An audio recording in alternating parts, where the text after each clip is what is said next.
So here we have a jumping mount. And this is obviously has a lot of spectacle value. It's funny. Um, I can't say I've ever seen anyone jump mount in a match of any kind before that wasn't scripted.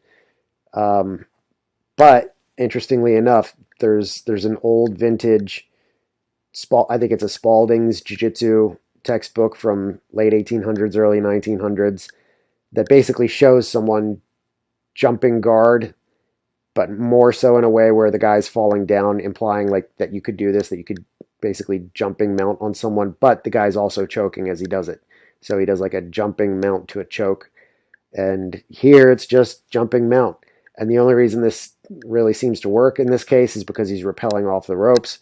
But when I see this kind of stuff, at least some part of me is curious enough to say, well, shit, has anyone actually ever successfully jumped mount in a competitive situation just by sheer novelty or the guy not expecting it or whatever?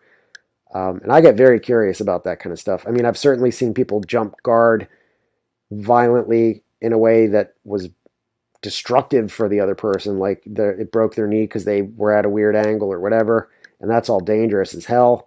But as far as like a pure jumping mount and landing on someone, like something that's so much more powerful than jumping guard that it actually becomes jumping mount because of the momentum, I can't say I've ever seen that. But if any of you guys have ever seen that, and better yet, if you have footage that can document it, please point that my way in the comments. I would be delighted to see it, and I'm sure other people would too.